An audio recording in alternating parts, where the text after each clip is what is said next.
সম্প্রতি পাকিস্তানের সঙ্গে উত্তেজনা ঘিরে ভারতের সামরিক বাহিনী পূর্ণাঙ্গ মহড়া দেখিয়েছে।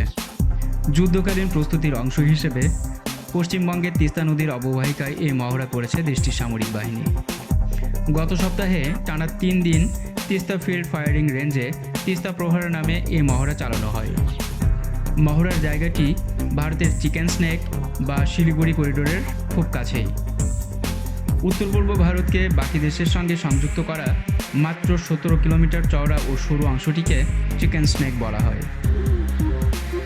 বৃহস্পতিবার এক অনুষ্ঠানে ভারতীয় সেনাবাহিনীর মুখপাত্র গুয়াহাটিতে বলেন, তিস্তা প্রহার মহড়ায় নদীবিধৌত অঞ্চলের চ্যালেঞ্জিং পরিবেশে বাহিনীর যৌথ কম্ব্যাট স্ট্র্যাটেজি এবং যুদ্ধের প্রস্তুতি দেখানো হয়েছে।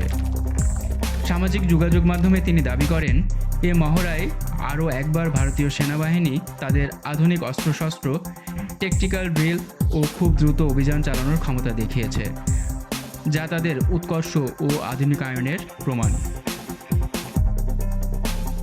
সেনাবাহিনীর পক্ষ থেকে তিস্তা প্রহার ঘিরে যেসব ভিডিও ও ছবি প্রকাশ করা হয়েছে তাতে এ মহড়ায় artillery tank, helicopter, surface two air ক্ষেপণাস্ত্র ও আধুনিক ড্রোন ব্যবহার করা হয়েছে। দিল্লিতে সেনাবাহিনীর একটি সূত্র বিবিসিকে জানিয়েছে, এই মহড়াকে ঠিক রুটিন এক্সারসাইজ বলা যাবে না, কারণ তিস্তা অববাহিকায় এই মাপের সামরিক মহড়া কিন্তু সাম্প্রতিক কালের মধ্যে কখনোই হয়নি। লন্ডন ভিত্তিক ভূ রাজনৈতিক বিশ্লেষক প্রিয়জিৎ দেব সরকার মনে করেন, এই সামরিক মহড়ার মধ্য দিয়ে ওই অঞ্চলের প্রতিবেশী দেশগুলোকে ভারত একটা বার্তা দিতে চেয়েছে। বিবিসিকে তিনি বলেন, এর মধ্যে একটা সূক্ষ্ম প্ররোচনার উপাদানও হয়তো আছে, যেটা অবশ্যই বাংলাদেশের মোহাম্মদ ইউনূসের অন্তর্বর্তী সরকারকে খুশি করবে না।